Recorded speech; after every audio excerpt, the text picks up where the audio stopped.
द्वितीय अध्याय। ओम मध्यम चरित्र के विष्णु ऋषि महालक्ष्मी देवता उष्णिक छंद शाकंभरी शक्ति दुर्गा बीज वायु तत्व और यजुर्वेद स्वरूप हैं। श्री महालक्ष्मी जी की प्रसन्नता के लिए मध्यम चरित्र के पाठ में इसका विनियोग है। मैं कमल के आसन पर बैठी हुई प्रसन्न मुख वाली महिषासुर वंदनी भगवती महालक्ष्मी का भजन करता हूँ, जो अपने हाथ में अक्षमाला फरसा गदा बाण वज्र धनुष कुंडिका दंड शक्ति खड्ग ढाल शंख घंटा मधुपात्र शूल पाश और चक्र धारण करती है। ऋषि कहते हैं, पूर्व काल में देवताओं और असुरों में पूरे 100 वर्षों तक घोर संग्राम हुआ। उसमें असुरों का स्वामी महिषासुर और देवताओं के नायक इंद्र थे। उस युद्ध में देवताओं की सेना महाबली असुरों से परास्त हो गई। संपूर्ण देवताओं को जीतकर महिषासुर इंद्र बन बैठा।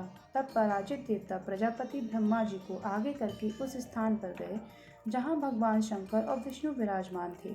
देवताओं ने महिषासुर के पराक्रम तथा अपनी पराजय का यथावत उन दोनों देवेश्वरों से विस्तार पूर्वक कह सुनाया।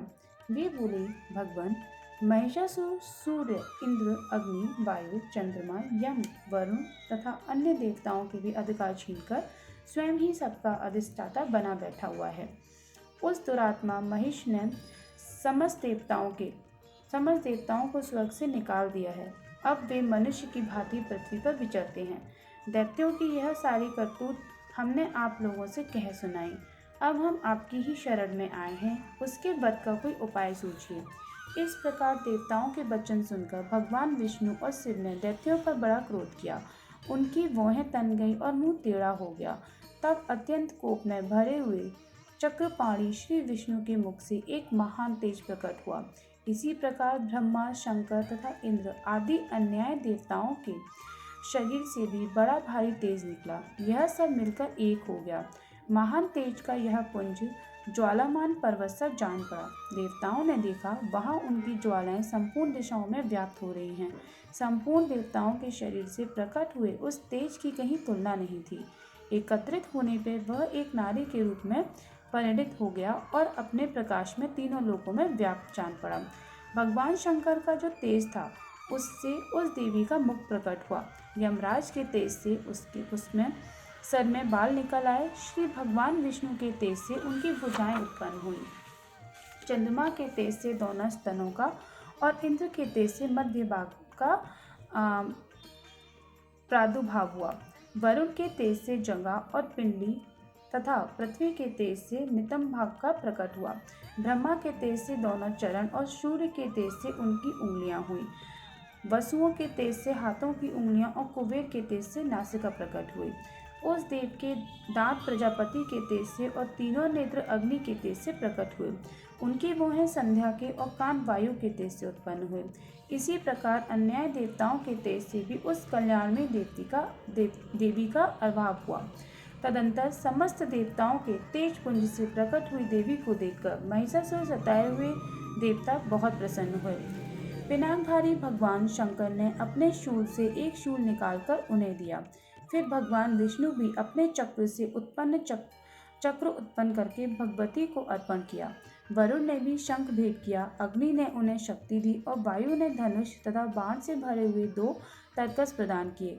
सहस्त्र नेत्रों वाले देवराज इंद्र ने अपने ब्रज से ब्रज उत्पन्न करके दिया और ऐरावत हाथी से उतारकर एक घंटा भी प्रदान किया।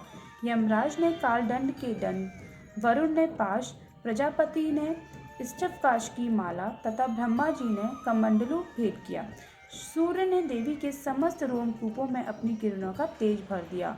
काल ने उन्हें चमकती हुई ढाल और तलवार दी। क्षीर समुद्र ने उज्ज्वल हार और कभी जीर्ण न होने वाले 2 दिव्य वस्त्र भेंट किए। साथ ही उन्होंने दिव्य चूड़ामणि, 2 कुंडल, कड़े, उज्ज्वल अर्धचंद्र, सब बाहों के लिए केरू, दोनों चरणों के लिए निर्मल नुपुर, गले की सुंदर हसली और सब उंगलियों में पहनने के लिए रत्नों की बनी अंगूठियां भी दी। विश्वकर्मा ने उन्हें अत्यंत निर्मल फरसा भेंट किया। साथ ही अनेक प्रकार अस्त्र और अभेद कवच दिए। इनके सिवा मस्तक और ब्रज स्थल पर धारण करने के लिए कभी न कुम्हालने वाली मालाएं प्रदान दी गईं। जलधि ने उन्हें सुंदर कमल का फूल भेंट किया। हिमालय ने सवारी के लिए सिंह तथा भांति भांति के रत्न समर्पित किए। ध्यानक्ष कुबेर ने मधु से भरा पान पत्र दिया तथा संपूर्ण नागों के राजा शेष ने, जो इस पृथ्वी को धारण करते हैं, उन्हें बहुमूल्य मणियों से विभूषित नागाहार भेंट दिया। इसी प्रकार अन्य देवताओं ने भी आभूषण और अस्त्र शस्त्र देकर देवी का सम्मान किया। तत्पश्चात उन्होंने बारंबार अट्टहास पूर्वक उच्च स्वर से गर्जना की। उनके भयंकर नाद से संपूर्ण आकाश गूंज उठा। देवी यह अत्यंत उच्च स्वर से किया हुआ सिंहनाद कहीं समा न सका। आकाश उनके सामने लघु प्रतीत होने लगा। उससे बड़े जोर की प्रतिध्वनि हुई, जिससे संपूर्ण विश्व में हलचल मच गई और समुद्र कांप उठे, पृथ्वी डोलने लगी और समस्त पर्वत हिलने लगे। उस समय देवताओं ने अत्यंत प्रसन्नता के साथ सिंहवाहिनी भवानी से कहा, देवी तुम्हारी जय हो। साथ ही महर्षियों ने भक्तिभाव से विनम्र होकर उनका स्तवन किया।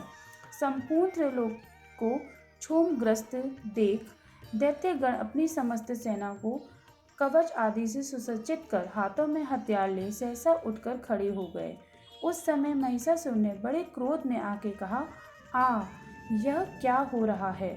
फिर वह संपूर्ण असुरों से घिरकर उस सिंहनाद की ओर लक्ष्य करके दौड़ा और आगे पहुंचकर उसने देवी को देखा, जो अपने प्रभाव से तीनों लोगों को प्रकाशित कर रही थी। उनके चरणों के भार से पृथ्वी दबी जा रही थी। माथे के मुकुट से आकाश में रेखा सी खिंच रही थी तथा वे अपने धनुष की टंकार से सातों पातालों को क्षुब्ध किए देती थी। देवी अपने हजारों भुजाओं से संपूर्ण दिशाओं को आच्छादित करके खड़ी थी। तदंतर उनके साथ दैत्यों का युद्ध छिड़ गया। नाना प्रकार के अस्त्र शस्त्रों के प्रहार से संपूर्ण दिशाएं उद्दाहित होने लगी। चेशुर नामक महान असुर महिषासुर का सेनानायक था। वह देवी के साथ युद्ध करने लगा। अन्य दैत्यों की चतुरंगिणी सेना साथ साथ लेकर चामर भी लड़ने लगा। 60,000 रथियों के साथ आकर उद्रत नामक महादैत्य ने लोहा लिया। 1 करोड़ रथियों को साथ लेकर महाहनुने नामक दैत्य युद्ध करने लगा, जिसके रुई तलवार से समान तीखे थे। वह असली लोमान नामक महादैत्य 5 करोड़ रथी सैनिकों सहित युद्ध में आ डटा। 7 लाख रथियों से घिरा हुआ बाहस्कल नामक दैत्य भी उस युद्ध भूमि में लड़ने लगा। परिवारिक नामक राक्षस हाथी सवार और घुड़सवारों के अनेक दलों तथा 1 करोड़ रथियों की सेना लेकर युद्ध करने लगा। विडाल नामक दैत्य 5 अरब रथियों के से घिरकर लोहा लेने लगा। इनके अतिरिक्त और भी हजारों महादैत्य रथ, हाथी और घोड़ों की सेना के साथ लेकर वहां देवी के साथ युद्ध करने लगे। स्वयं महिषासुर उस रणभूमि में कोटि कोटि सहस्त्र रथ, हाथी और घोड़ों की सेनाओं से घिरा हुआ खड़ा था।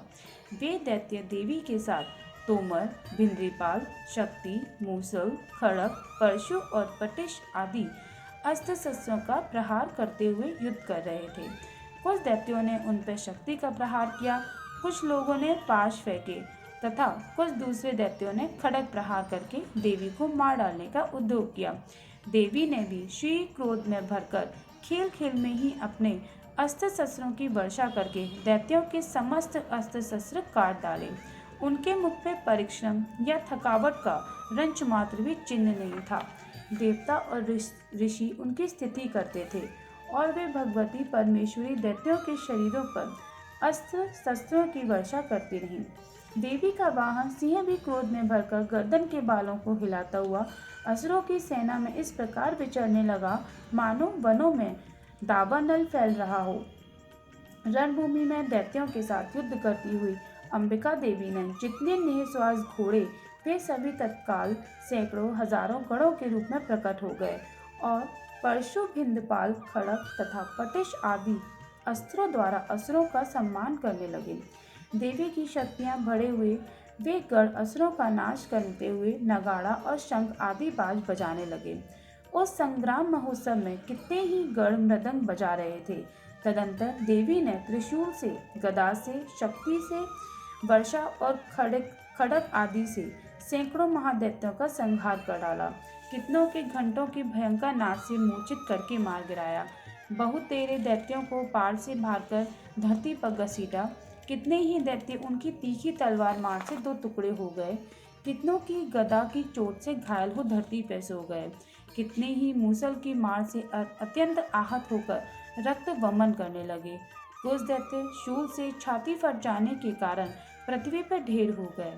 उस रणांगण में बाण समूहों की वृष्टि से कितने ही असुरों की कमर टूट गई। बाज की तरह झपटने वाले देवी पिंड की दैत्यगण अपने प्राणों से हाथ धोने लगे। किन्हीं की बाहें छिन्न भिन्न हो गई, कितनों की गर्दन कट गई। कितने ही दैत्यों मस्तक कट कट के गिरने लगे। कुछ लोगों के शरीर मध्य भाग ही विदित हो गए। कितने ही महादैत्य जांघें कट जाने से पृथ्वी पर गिर पड़े। कितनों को ही देवी ने एक बाह, एक पैर और एक नेत्रपाल करके दो टुकड़ों में चीर डाला। कितने ही दैत्य मस्तक कट जाने पर भी गिरकर फिर उठ जाते और केवल धड़ के ही रूप में अच्छे अच्छे हथियार हाथ में लेके देवी के साथ युद्ध करने लगे। दूसरे कबंध युद्ध के बाजों की लय पर नाचते थे। कितने ही बिना सर के धड़ हाथों में खड़ग शक्ति और सृष्टि लिए दौड़ते थे तथा दूसरे दूसरे महादैत्य ठहरो ठहरो यह कहते हुए देवी को युद्ध के लिए ललकारते थे। जहाँ वह घोर संग्राम हुआ था वहाँ की धरती देवी के गिराए हुए रथ, हाथी, घोड़े और अश्वों की लाशों से ऐसी पट गई थी कि वहां चलना फिरना असंभव हो गया था। दैत्यों की सेना में हाथी, घोड़े और अश्वों के शरीर से जितनी भी अधिक मात्रा में रक्तपात हुआ था, थोड़ी ही देर में वहां खून की बड़ी बड़ी नदियां बहने लगी। जगदम्बा ने असुरों की विशाल सेना को क्षण भर में नष्ट कर दिया। ठीक उसी तरह जैसे तृण और कांट के भारी ढेर को आग कुछ ही क्षणों में भस्म कर देती है और वह सिंह की गर्दन के बालों को हिला हिलाकर जोर से गर्जना करता हुआ दैत्यों के शरीर से मानो अपने उनके प्राण चुन लेता हो। वहां देवी के गणों ने भी उन महादैत्यों के साथ ऐसा युद्ध किया जिससे आकाश में खड़े हुए देवतागण उन पे बहुत संतुष्ट हुए और फूल बरसाने हुए। इस प्रकार हमारा महिषासुर सेना का वध का दूसरा अध्याय पूरा हुआ। जय माता की।